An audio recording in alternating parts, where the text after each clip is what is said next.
4 ചുമരുകൾക്കുള്ളിൽ ഇരുന്ന് പഠിക്കാൻ ആഗ്രഹമില്ലാത്തതുകൊണ്ട് സ്കൂൾ പഠനം വേണ്ടെന്ന് തീരുമാനിച്ച യുവതി കോളേജ് വിദ്യാർത്ഥികൾക്ക് മോട്ടിവേഷൻ ക്ലാസ് എടുക്കുന്നു. വയനാട് സ്വദേശിയായ ഒലി അമൻ ജ്യോതയുടെ കഴിവുകൾ പേരുപോലെ വിചിത്രമാണ്. കുതിരകൾക്ക് ലാടമടിക്കുന്നതിൽ വിദഗ്ധ കൂടിയാണ് ജ്യോത.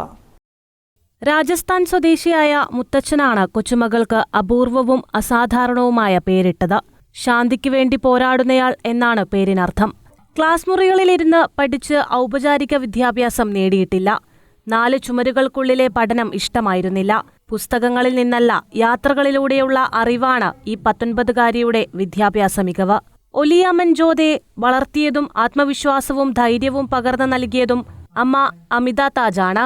ഒരു കൂട്ടുകാരിയെപ്പോലെ, സംരക്ഷകയെപ്പോലെ അമ്മ മകളെ സ്വയം പ്രാപ്തിയാക്കി.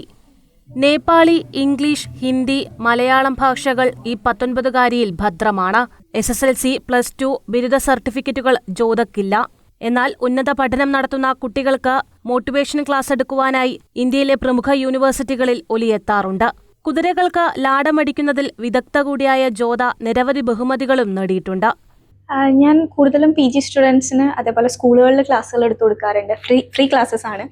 അപ്പൊ കുട്ടികളെ എങ്ങനെ സർവൈവ് ചെയ്യാം എന്നുള്ളത് തന്നെയാണ് കൂടുതൽ ടോപ്പിക്സ് വരുന്നുള്ളത്. ഒരു സാഹചര്യത്തിൽ പെട്ടു, നമുക്കിപ്പോൾ ഒരു ഫിനാൻഷ്യൽ ക്രൈസിസ് വന്നു, നമ്മളൊരു അത്രയും ഫെയിലിയർ ആയിട്ടുള്ള ഒരു സിറ്റുവേഷനിൽ എങ്ങനെ വന്നു എന്നുള്ളതിൽ കൂടുതലും കുട്ടികൾ ആത്മഹത്യ അങ്ങനത്തെ കുറെ സിറ്റുവേഷൻസിലേക്കാണ് പോകുന്നുള്ളത്. അതിനെങ്ങനെ മറികടക്കാം എന്നുള്ളത് അവരെ ഇരുത്തി അവരിൽ ഒരാളായിട്ട് അവരോട് സംസാരിക്കുക, കമ്മ്യൂണിക്കേറ്റ് ചെയ്യുക എന്നുള്ളത് തന്നെയാണ് വിഷയം. 4ാം വയസ്സിൽ തുടങ്ങിയതാണ് കുതിരകളോടുള്ള ഇഷ്ടം. ഊട്ടിയിൽ നിന്നാണ് കുതിരസവാരി പഠിച്ചത്. സ്വന്തമായി കുതിരയും ഉണ്ടായിരുന്നു. അതിന് ലാടമടിക്കാൻ തമിഴ്നാട്ടിൽ നിന്നും ഒരാളെ വരുത്തി. ലാടമടിച്ചതോടെ കുതിരയ്ക്ക് നടക്കാനാവാതെയായത് ഏറെ വേദനയുണ്ടാക്കി.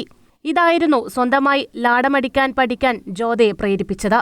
അമ്മയോടൊപ്പം ഇതിനായി നേപ്പാളിൽ പോയി. അവിടെ താമസിച്ചു ഗുരുകുല സമ്പ്രദായത്തിലാണ് ലാടവിദ്യ പഠിച്ചതെന്നും പ്രതിമാസം 3 ലക്ഷം രൂപയോളം ചില രാജ്യങ്ങളിൽ ഈ ജോലിക്ക് വേതനമുണ്ടെന്നും ഒലി അമൻ ജ്യോത പറഞ്ഞു. പുറത്ത് ഭയങ്കര സ്കോപ്പാണ്. ലൈക്ക് ഒരു മന്ത്ലി 3 lakhs വരെ സാലറി കിട്ടാനുള്ള സ്കോപ്പ് ഉണ്ട് വെളിയിലൊക്കെയാണ്, വെളി രാജ്യങ്ങളിലാണെന്നുണ്ടെങ്കിൽ. ഇന്ത്യയിലാണെന്നുണ്ടെങ്കിലും അത്യാവശ്യം നല്ല ഓപ്പർച്യൂണിറ്റീസ് ഉണ്ട്. ബട്ട് നമ്മൾ ഇൻഡിപെൻഡന്റ് ആയിട്ട് വർക്ക് ചെയ്യുമ്പോൾ നമ്മുടെ വർക്കിന്റെ മികവിനനുസരിച്ച് ഓരോരുത്തരെ വിളിച്ചുകൊണ്ട് പോകുന്നതാണ്. ആത്മാർത്ഥമായി ശ്രമിച്ചാൽ എങ്ങനെയും വിജയം കരസ്ഥമാക്കാം എന്നതിന്റെ നേർരൂപമാണ് NIRT ഉദ്യോഗസ്ഥയായ ഒലി അമൻ ജ്യോതയെന്ന് പറയാം. News bureau, Thalassery.